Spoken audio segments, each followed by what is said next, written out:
একটি অংশ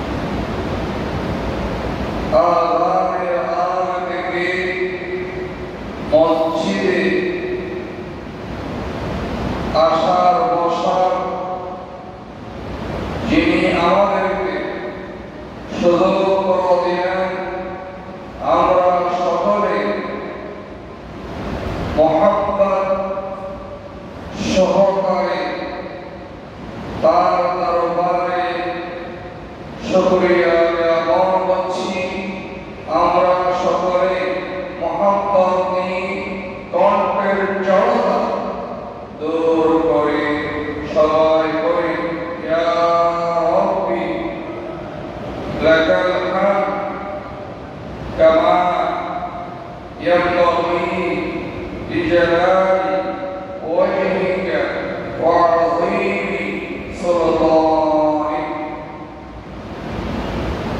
অগণিত দরুদ ও সালাম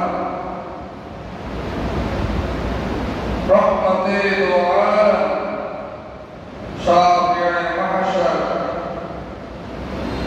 হুজুরুল নূর রাউফুর রহিম সাল্লাল্লাহু আলাইহি ওয়াসাল্লাম পাক দরবার আমরা সকলে বলি সাল্লাল্লাহু আলাইহি ওয়াসাল্লাম। প্রিয় হাজরিন, আমরা ওই থেকে জ্ঞাত আছি এটি হল রমাদানুল মুবারক শরীফ। এই মাস কোরআনের মাস, নুজুলে কোরআন। আল্লাহ সুবহানাহু ওয়া তাআলা যত তার কুদরতি নিজামে তিন পঞ্চিশ মাস তার বান্দাদের জন্য নির্ধারণ করেছেন, সবচেয়ে মর্যাদাপূর্ণ মাস হল মাহে রমাদানুল মুবারক। যত পয়গম্বর হযরতে আদম সফিউল্লাহ থেকে শুরু করে হযরতে ঈসা নবিয়্যানা রূহুল্লাহ আলাইহিস সালাম পর্যন্ত মানবতার কল্যাণে মানবতার হেদায়েতের দায়ী হিসাবে প্রেরিত হয়েছেন। তার মধ্যে সর্বশ্রেষ্ঠত্বের আসন অলঙ্কৃত করেছেন আল্লাহ কাকে দিয়ে? আপনার নবী মুহাম্মদুর রাসূলুল্লাহ সবাই বলি সাল্লাল্লাহু আলাইহি ওয়াসাল্লাম।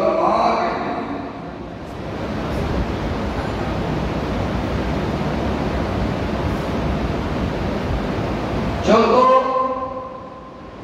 কিতাব এই জমিনে মানবতার কল্যাণে সমাজের নিরাপত্তার জন্য মানুষের মধ্যে ভেদাভেদ দূর করার জন্য ন্যায় ইনসাফ প্রতিষ্ঠার জন্য যত কিতাব আল্লাহ এই জমিনে গ্রহণ করেছেন তার মধ্যে সর্বশ্রেষ্ঠ সবচেয়ে মর্যাদাপূর্ণ কিতাবের নাম কি?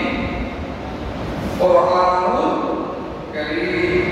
তাহলে সবচেয়ে দায়ীর মধ্যে, নবীর মধ্যে, রাসূলের মধ্যে উৎকৃষ্ট নবীর নাম নবী মুহাম্মদুর রাসূলুল্লাহ সাল্লাল্লাহু আলাইহি ওয়াসাল্লাম। সমস্ত মাসের মধ্যে সবচেয়ে মর্যাদাপূর্ণ মাসের নাম রমাদানুল মুবারক। সমস্ত কিতাবের মধ্যে শ্রেষ্ঠ কিতাবের নাম কোরআনুল কারীম। আর এই কোরআনুল কারীমের আগমনে এই মাসের মর্যাদা আল্লাহ রব্বুল ইজ্জত ওয়া জালাল বাড়ায় দিয়েছে, বলুন সুবহানাল্লাহ। অতএব আজকের খুতবার বিষয়বস্তু হচ্ছে ফাযাইলে কোরআন। ফাযাইলে কোরআন। আল্লাহ সুবহানাহু ওয়া তাআলা তার কোরআনুল কারীমের মধ্যে ইরশাদ করেছেন, বিসমিল্লাহির রহমানির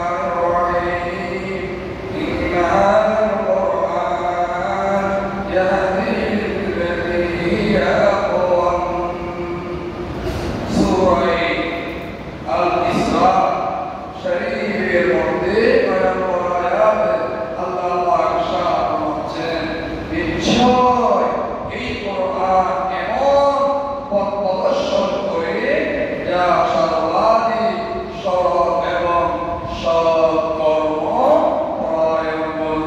সুবহানাল্লাহ। দেখুন কোরআনুল কারীম যে পথনির্দেশ করে তাকে বলা হয় আকওয়াম। আকওয়াম মানে আকওয়াম সেই পথ যা অভিষ্ট লোককে পৌঁছাতে নিকটবর্তী সহজ এবং বিপদাপদ মুক্ত। সুবহানাল্লাহ। সুতরাং কোরআনের প্রদর্শিত পথে পথটি সহজ সরল সঠিক এবং কল্যাণকর সুবহানাল্লাহ। আর মানুষ কল্যাণের জন্য হাহাকার, সফলতার জন্য হাহাকার, দুর্নীতিমুক্তের জন্য হাহাকার। যদি এটা চাই এই মাসে আমাকে ফিরে আসতে হবে কোথায়? কোরআনের পথে, কোরআনের আহ্বানে, কোরআনের দিকে। আল্লাহ সুবহানাহু ওয়া তাআলা আমাকে ইরশাদ করেছেন, ওয়ানুনাজ্জিলু মিনাল কুরআন মা হুয়া শিফাউন ওয়া রাহমাতুন লিল মুমিনিন। আল্লাহু আকবার। আল্লাহ পাক ইরশাদ করেছেন, এটা হচ্ছে সূরা ইসরা 82 নম্বর আয়াত। আর আমি কোরআন এমন বিষয় অবতীর্ণ করি যা রোগের সুচিকিৎসা এবং মুমিনের জন্য রহমত। রোগের চিকিৎসা আপনি কুফর শিরক বিদআত যাবতীয় অশ্লীলতা কুসংস্কার মানুষের জন্য কঠিনতম যাবতীয় রোগ যেগুলো আপনি করেছেন, মূর্তিগুলো আপনি করেছেন, আপনি শিরক বিদআত করছেন, আপনি রাসূল মানছেন না, আপনি দ্বীন মানছেন না, রোজা মানছেন না, বাবা মানছেন না, মা মানছেন না, সমাজ মানছেন না, নিয়ম মানছেন না, সুদূর মানছেন না। এগুলি হচ্ছে হৃদয়ের রোগ। এগুলি কখন হবে? যখন আপনি কোরআনুল কারীম তিলাওয়াত করবেন। আপনি যখন বলবেন আলহামদুলিল্লাহি রাব্বিল আলামিন, একমাত্র কেবলমাত্র শুধুমাত্র গোটা বিশ্ব জগতের প্রভু এক আল্লাহ, এক আল্লাহ। যদি আল্লাহ প্রভু হয়ে থাকে, আপনি তো আর কারো কাছে খাওয়ার জন্য, অর্থের জন্য, এটার জন্য, পড়ার জন্য নিজেকে সুপর্দ করতে পারেন না, আত্মসমর্পণ করতে পারেন না। বাকি থেকে শিক্ষা গ্রহণ করুন। এখন ইন্টারনেট কিছু কি বড় বড় মাছ সাগরে রয়েছে, এটা হচ্ছে এই যে পাহাড়ের পর্বতে এত বড় বড় জন্তুগুলোকে, পশুগুলোকে দেখা হচ্ছে। একবার তো চিন্তা করছে, আপনি পিঁপড়া পালন করেছেন খাবার, আপনার সামনে খাবার আছে, আল্লাহ খাওয়াইলে আপনি কখনো খেতে পারবেন। যদি মনে করেন এটা না করলে আমি ক্ষুধার্ত থাকবো, আমি মরে যাব, তাহলে আপনি আল্লাহর রবের সাথে শিরক করেছেন। এরপরে বাহ্যিক রূপ আপনার রূপ হয়েছে, আপনি কোরআনুল কারীমের সূরা আল-ফাতিহা শরীফ 7 বার পড়ে ফু দিয়ে পানি খান, আপনার ঈমান থাকে, আপনি শিফা হয়ে যাবেন ইনশাআল্লাহ। কারণ সূরা ফাতিহা একটি নাম হচ্ছে সূরাতুল শিফা। কোরআনুল কারীমের বিভিন্ন আয়াত শিফার উপরে, এগুলোর উপরে আপনার শুধুমাত্র সফর মাসে করে খান, অন্য সময় খান না। এরপরে আসুন, আপনার নজর লেগেছে, নজর থেকে মুক্তি পাওয়ার আয়াত আল্লাহ পাক কোরআনুল কারীমে দিয়েছেন, আপনি তা গ্রহণ করতে পারেননি, এজন্যই পারেননি আপনি কোরআন থেকে দূরে সরে গেছেন। আপনি কোরআন পড়ছেন না, কোরআনুল কারীমের মাসে আপনি কোরআন তেলাওয়াত করছেন না, কোরআন বুঝতেছেন না, বোঝার ব্যবস্থাও করছেন না। এভাবে আল্লাহ সুবহানাহু ওয়া তাআলা কোরআনুল কারীমের মধ্যে অন্যতম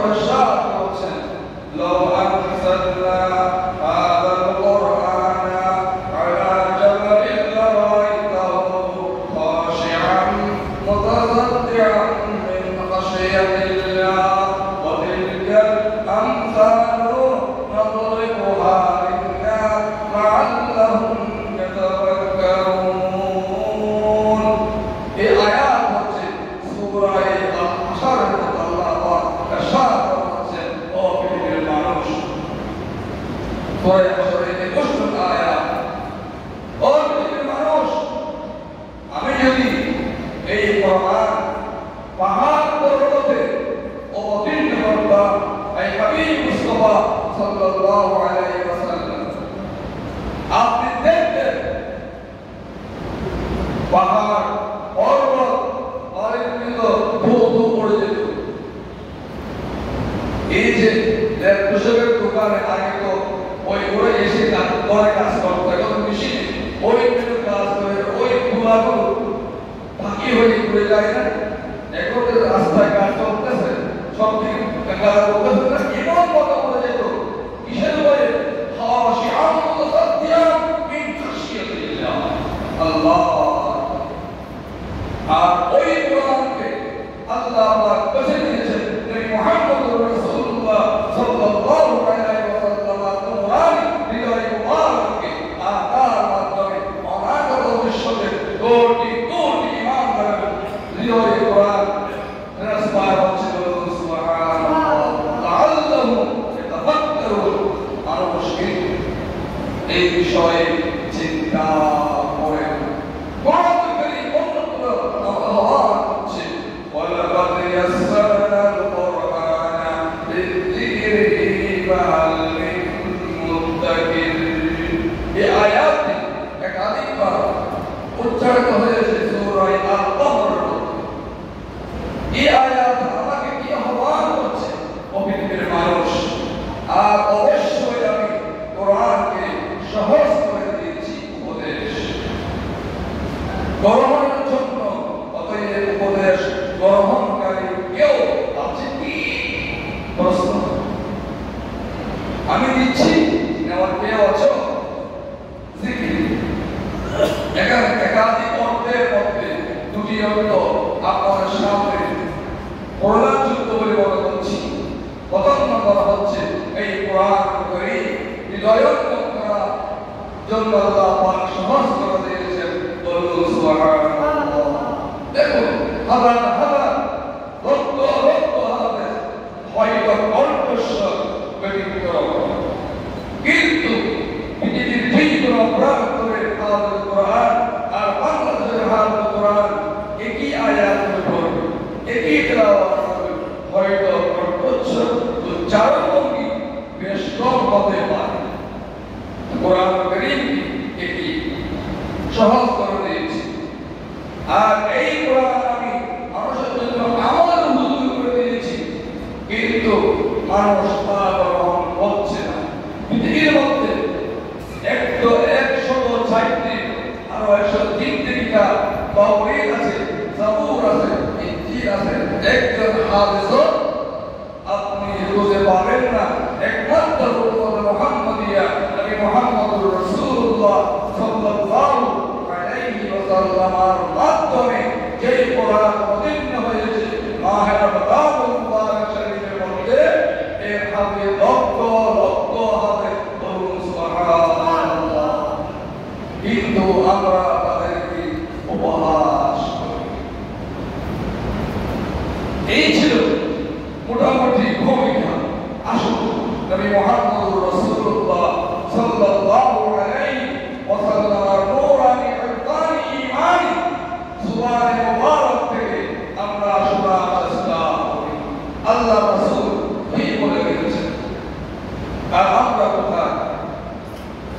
আল্লাহর হাবিব জনাব মুহাম্মদুর রাসূলুল্লাহ সাল্লাল্লাহু আলাইহি ওয়াসাল্লাম ইরশাদ করেছেন, হযরত উসমান রাদিয়াল্লাহু তাআলা আনহু বলেছেন, পৃথিবীর মানুষ আমরা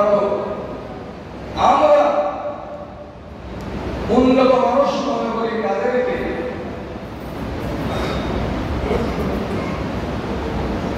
আর রাসূলুল্লাহ কাকে উন্নত বলেছেন? এমনি রাসূল মুহাব্বত করি, রাসূলের কথা মানতে রাজি না।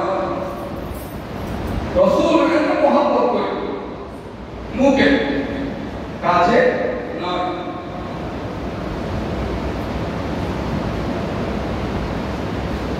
আল্লাহর হাবিব সাল্লাল্লাহু আলাইহি ওয়াসাল্লাম ইরশাদ করেছেন, খায়রুকুম মান তাআল্লামাল কুরআন ওয়া আল্লামাহু।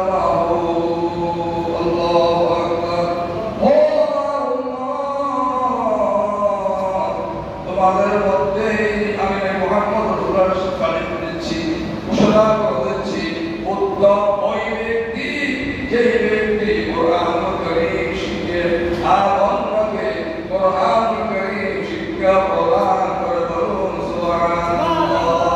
আর আমরা মনে করি যারা কোরআন শিখে কোরআন শিখাবে এরা হচ্ছে পৃথিবীর নিকৃষ্টতম ডাস্টবিন থেকে উঠে আসা সন্তান। বলুন আলহামদুলিল্লাহ। আমি দেখুন আপনার ঘরে আমি ইংরেজি পড়াই, আমি ম্যাথ পড়াই, আমি সায়েন্স পড়াই আমার সন্তানকে, আর এই ব্যক্তি কোরআন পড়ায় তার সম্মান কবুল করে কারণ নাই। আর আপনি ম্যাথ শেখাবার জন্য, সায়েন্স শেখাবার জন্য, ইংরেজি শেখাবার জন্য সেই কষ্ট করছেন নিজেও করার জন্য, আপনি নিজেও কোরআন কারীম শেখার জন্য বহু চেষ্টা করেছেন। একবার করে দেখুন আসসালামু আলাইকুম উদুরাই হোক উদুরাই হোক বলতা সাথ তো এক করে দিয়া ভালো বলতো আল্লাহু আকবার।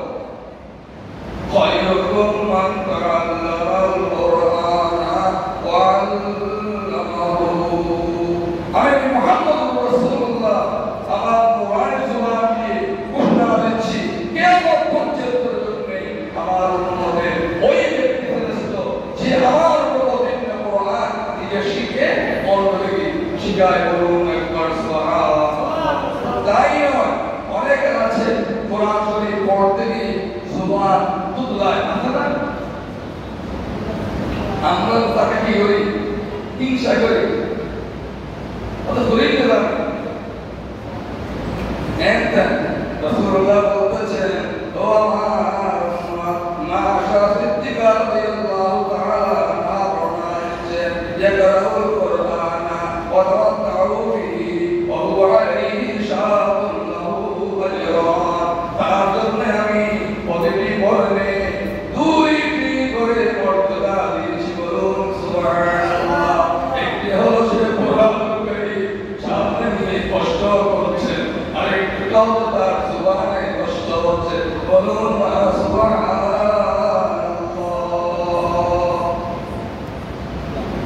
কোরআন শরীফ তাই না নবী মুহাম্মদুর রাসূলুল্লাহ সাল্লাল্লাহু আলাইহি ওয়াসাল্লাম ইরশাদ করেছেন। হযরত আব্দুল্লাহ ইবনে উমর রাদিয়াল্লাহু তাআলা আনহু বর্ণনা করেছেন قال رسول الله صلى الله عليه وسلم لا حرج إلا في اثنين।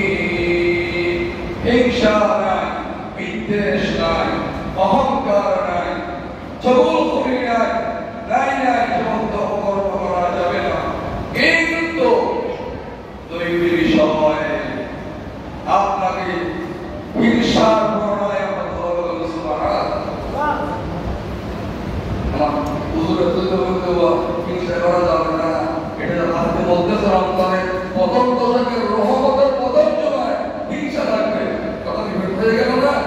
উত্তর নিয়ে যান, উত্তর নিয়ে যান।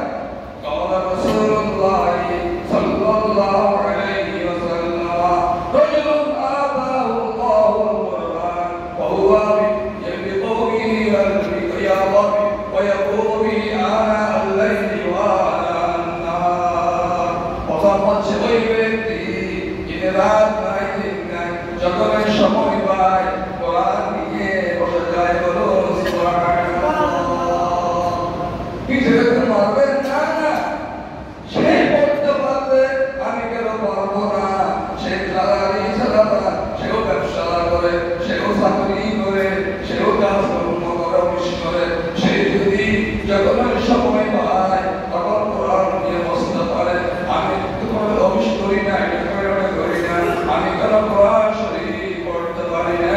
আমি তার চেয়ে বেশি তেলাওয়াত করব। এই মন মানসিকতা সৃষ্টি করার নাম হচ্ছে নাসাত।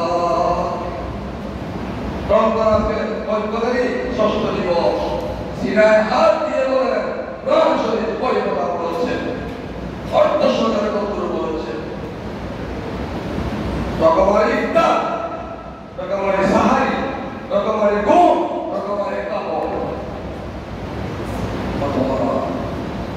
কোথায়? কোরআন ভাষার কোরআন কোথায়? মসজিদে আমি এসেছি, সময় পেয়েছি, একটা কোরআন নিয়ে পড়ি না, পড়ে গেলাম, সেখানেও না কি বললাম ভাই, কত সময় ছিল আপনি যদি একবার পড়তেন, আজকে ষষ্ঠ পারা শেষ হয়ে যেত, রোজা শেষ হতে কমাস মায়ের জন্য, বাবার জন্য, দাদার জন্য, দাদির জন্য, নানার জন্য, নানির জন্য, খ্রিস্টানদের জন্য, বন্ধু বান্ধবের জন্য, উস্তাদের জন্য, দেশবাসীর জন্য, মুরব্বীর জন্য, উম্মত মুহাম্মাদিয়ার জন্য, যারা বিলিতি বিদায় গ্রহণ করেছেন, তাদেরকে লক্ষ্য রেখে আপনি একবার কোরআন তেলাওয়াত করতেন, আল্লাহ আপনার হাজার হাজার কোরআন করে তেলাওয়াতের সওয়াব দিয়ে ভরপুর করে দিতেন। বলুন সুবহানাল্লাহ। আপনি করেছেন? আপনি আমাকে কেন বলছেন তেলাওয়াত করার জন্য? আমি তো চোখে পিঁয়াজ দিয়ে কান্না করবো, তেল দিয়ে কান্না করবো। আমি গত জুমায় বলেছিলাম কোরআন পড়তে জানি না, কোরআন না বাহাদ ইসলাম আল্লাহ, এবার হাত টেনে আল্লাহকে বলুন, আল্লাহ আমি বাহাবাগা কোরআন পড়তে পারি না, কোরআন হাত দিয়েছি, চুমু দিয়েছি, এর বদলায় আমাকে মাফ করো, আমাদের মা বাবাকে মাফ করো, আল্লাহ আমি চাচ্ছা হৃদয় দিয়ে কেমন লাগে সবাই যারা করেছেন না, এখন থেকে শুরু করে দেন।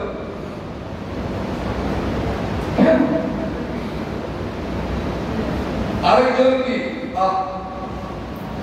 রাসূলুল্লাহ সাল্লাল্লাহু আলাইহি ওয়াসাল্লাম ওয়ারাজুলুন আতাহু আল্লাহু মা'আন ওয়া ইউরিদু মিনহু আনা আল-লাইলি ওয়া আন-নাহার।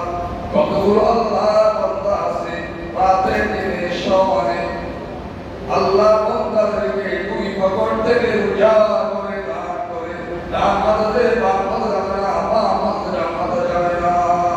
তার চেয়ে আমার কাছে পয়সা বেশি আছে, কিন্তু আমি দিতে পারি না।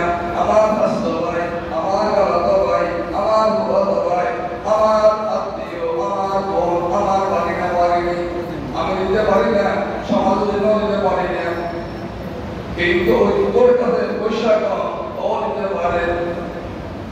এজন্যই বকিয়ার সবার সব তওয়াক্কাল বাবা মুখারিজ মুকরিজ কুরাতু শিমাল as-সাদিq হাবিবুল্লাহ ওয়ালাউ কানা কাফিরান আল-বাকিল আদুল্লাহ ওয়ালাউ কানা যাহিদান খায়রুন নাসি মান ইয়ানফাউন নাস। মানবতার কল্যাণ যার মধ্যে নাই, তোমার নামাজ, তোমার রোজা, তোমার হজ, তোমার পুরো কি তোমার সামনে কেউ মানুষ অসহায় রুগ্ন হয়ে যাচ্ছে, বলে বাড়ি পড়ছে, তোমার খবর না, তোমার রক্ত, তোমার স্বাস্থ্য, তোমার আবহাওয়া বাবাতে যাওয়া দিয়েছে খবর কি করবে, কি করতেছ তুমি? 10 তলা বিল্ডিং এর ফ্ল্যাট বাড়ি ঘুমাও, তোমার পায়ে রাস্তা রাস্তায় ভিক্ষা করে, তুমি দেশকে পয়সাই করো, তোমার বাপ মানুষের কাছে দাঁড়িয়ে ভিক্ষা করে খেতে পারি না, অভাব অভিযোগ ধৈর্য আমাদের দেয়, কি লাভ পরে বসা, কি লাভ আছে কিনা বলেন? তাহলে আমি কি করেছি? আমি আজ 10 টাকা দিয়েছি, আগামীকাল 15 টাকা দেবো ইনশাআল্লাহ। দিলে কমে না, দিলে বাড়ে। আর সমস্ত ব্যক্তিগত ভালো যে মানুষের কল্যাণে এগিয়ে যায়, জাতি ধর্ম বর্ণ নির্বিশেষ সে মানবতা। প্রথম নম্বর আপনার রক্ত, তারপর আপনার পাড়া, আপনার মহল্লা, আপনার এলাকা, আর নাই যেখানে পান সেখানে আপনি সামাজিক কাজে নিজকে আত্মনিয়োগ করেন। এই পোশাক পরে নেওয়া যাবে না, যে পোশাক দিয়ে আপনাকে অবস্থা করা হবে সেই কাপড়ে কোনো পকেট না, মনে রাখবেন, মনে রাখবেন। কি করছে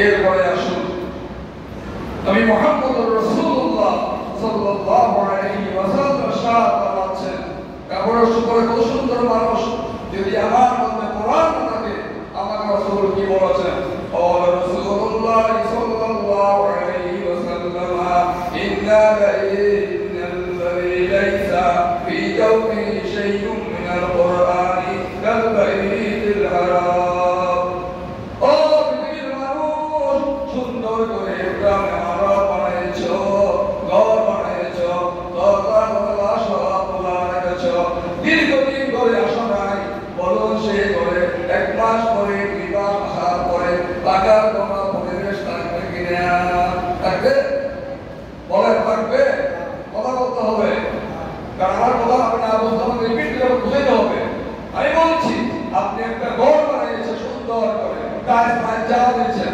দরজা সব খোলা এখানে 2 মাস আসার নাই পরিষ্কার পরিচ্ছন্নতা নাই এখানে টাকার পরিবেশ থাকবে থাকবে না নবী মুহাম্মদুর রাসূলুল্লাহ সাল্লাল্লাহু আলাইহি ওয়াসাল্লাম সাহায্য করেছেন ও আমার সহায়ক উম্মত আমি তোমাদেরকে বারবার সতর্ক করছি আমি রাহমাতুল লিল আলামিন আল্লাহ রাব্বুল আলামিন আমি ঘোষণা দিচ্ছি যার মধ্যে কোরআন নাই যার মধ্যে কোরআন নাই সে ওই পীরানা করুন দিয়া করুন নাউযুবিল্লাহ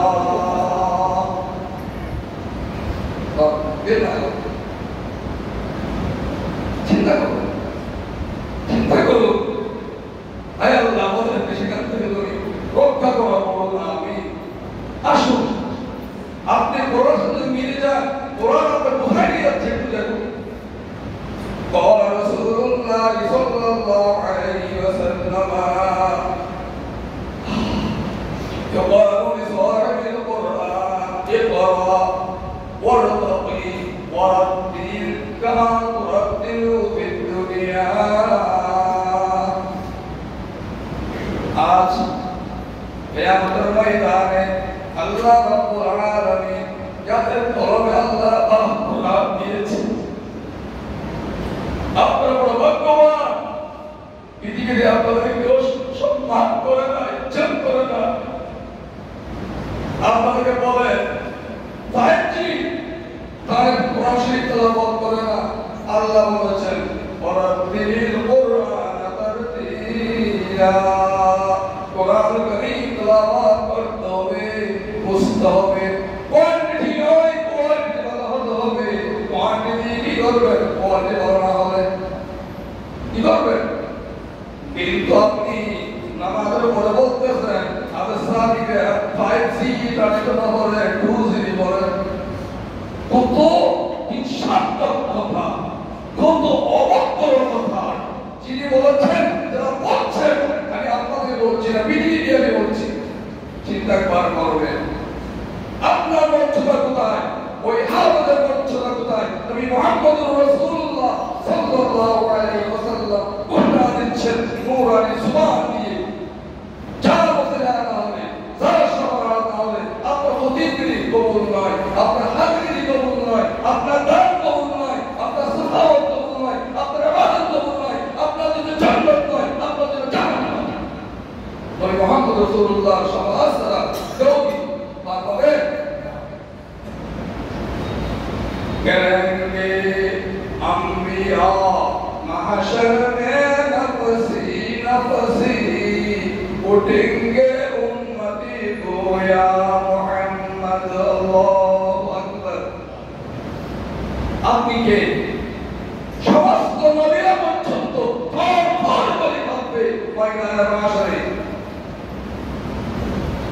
আপনার হাজিরি ইমামতি খতিবগিরি আযানগিরি ওয়াজগিরি হাদিসগিরি কিচ্ছু নয় যতক্ষণ পর্যন্ত মুহাম্মদুর রাসূলুল্লাহ নুফাইফা বলা না তুমি সাগরে কথা বলো কোথায় গিয়ে যাও কে দিয়েছে ওই আমার সামনে এসে সূরা ফাতিহা তেলাওয়াত করবে উত্তর পাও কখন বলছে ও হাদিস তো ইনশাআল্লাহ আছে আমি মুহাম্মদকে তাই বলে ময়দানে মাথা করেছে ওহুদের ময়দানে লাল করে দিয়েছে আমি বরদাস্ত করেছি বরদাস্ত কর পড়ছে না, তুই শুনে নে। বলবে ও হাফেজ তেলাওয়াত করো, কি করো? তেলাওয়াত করো। কিভাবে তেলাওয়াত করবা? তাকবীর সহকারে, যেভাবে তুমি পৃথিবীর জমিনে তেলাওয়াত করতে বলুন সুবহানাল্লাহ। আচ্ছা বলুন দেখি আলহামদুলিল্লাহি রাব্বিল আলামিন। আবার বললাম আলহামদুলিল্লাহি রাব্বিল আলামিন। কোনটা শুনে বলুন কতটা দ্বিতীয়টা কি প্রথমটা। কোরআন কারীম প্রথম মাস কোরআন শরীফ শুনতেও আমাদের নির্ভরতা। কোরআনের ভাইদেরকে ইজ্জত করতে পারি না। এমন কি দেখুন তারাবির পরে মানুষ দাঁড়িয়ে থাকে একটু মুলাকাত করার জন্য, তাকে একটু নাস্তা করার জন্য। আল্লাহ আল্লাহ বলতে ভালো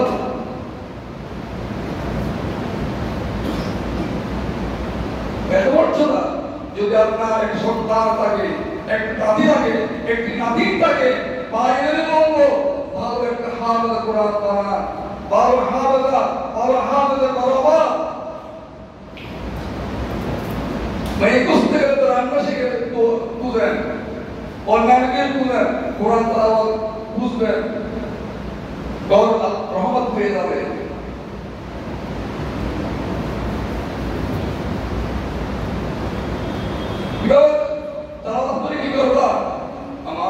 ترتل في الدنيا وإنا من ولدك عند آية آخر آية تقرأها أو كما قال عليه الصلاة والسلام. কয়টা বিল্ডিং দেখেছেন? কয়টা দেখেছেন? বাংলাদেশে কয়টা বিল্ডিং আছে? আপনার কয়টা আছে? রাসূলুল্লাহ বলছেন কোরআন শরীফের আয়াত কয়টি? একটু সহজে করুন। কোরআনের আয়াত কয়টি? আপনারা মেহেরবানি করে সামনে থেকে এগিয়ে আসেন, মেহেরবানি একটু মেহেরবানি করার সামনে বসুন। বিশেষ অসুবিধা হচ্ছে দ্বিতীয় তরফে যা হয়ে গেছে, সামনে আসেন।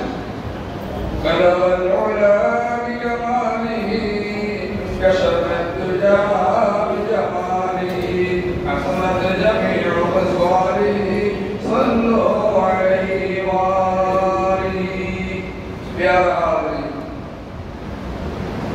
6666 আয়াত কোরআন কারীম। আর বলো মুসলমানদের কোরআন শরীফ তেলাওয়াত করো, আর উঠো। তোমার তেলাওয়াত যেখানে শেষ, তোমার জন্নত আসর সেটা বলুন সুবহানাল্লাহ। যদি আপনি আপনার বাচ্চাকে হাফেজ করে বলেছেন, ওর সাথে আপনি উঠবেন, বলুন সুবহানাল্লাহ। বাইরে বলি ছেলেকে হাফেজ কোরআন বানান, আলেমে দ্বীন বানান, মেয়েকে হাফেজ কোরআন বানান, আলেমে দ্বীন বানান। কাজে আসবে, বিদ্যাশ্রম দিতে হবে না, বাইরে হাত দিতে হবে না। আচ্ছা বই দিবে, মেয়ে বই দিবে। এরপরে রাসূলুল্লাহ সাল্লাল্লাহু আলাইহি ওয়াসাল্লাম আরেকটি সূত্র হাদিস বলে শেষ করছি। লোহার মধ্যে মরজিক আসে কিনা? লোহার মধ্যে বা অসুরের মধ্যে মরজিক আসে কিনা? জি আসে। তাহলে এগুলো যারা মরজিক পরিষ্কার করে তাদের কাছে নিয়ে যেতে হয়। রাসূলুল্লাহ বললেন, ও উম্মত, তোমাদের অন্তরেও সেই ধরনের মরজিক আছে। কি বললেন? রাসূল কি বললেন? তোমাদের অন্তরেও কি আছে? মরজিকার জম আছে। ওপেন হাওয়ার করে করলেও সে মরজিকা যাবে না। তারপর মানে খেতে পারবেন, মুখে মাখতে পারবেন, শশা দিয়ে মুখ দিতে পারবেন, তার মানে খেতে পারবেন, কিন্তু মরজিকা যাবে না। قيل يا رسول الله صلى الله عليه وسلم وما جلاؤها يا رسول الله يا حبيب الله বড় ভয় হয় হৃদয়ে বল জম লেগে যায়, পরিষ্কার না হয় জাহান্নামে চলে যেতে হবে। ইয়া রাসূলুল্লাহ ইয়া হাবিবাল্লাহ, আপনি হলেন রূহের চিকিৎসক, আপনি হলেন পথপ্রদর্শক, আপনি হলেন সবার, আপনি হলেন রহমত, আমাদেরকে যে রাইদিন জানাইদিন قال رسول الله صلى الله عليه وسلم كثرة ذكر الموت وتلاوة القرآن নবী মুহাম্মদুর রাসূলুল্লাহ সাল্লাল্লাহু আলাইহি ওয়াসাল্লাম প্রেসক্রাইব করলেন চিকিৎসা পত্র লিখলেন ওষুধ লিখলেন দুইটি কয়টি ওষুধ কয়টি কি ওষুধ হৃদয়ের পরিস্থিতিকে দূরীভূত করে হৃদয়কে পবিত্র করার ওষুধ কয়টি বলুন কয়টি দুইটি শুনবেন দুটি খুব সহজ একটি হচ্ছে কাসারাতু যিকরিল মাউত কত নম্বর ওষুধ হলো মওতের কথা স্মরণ করা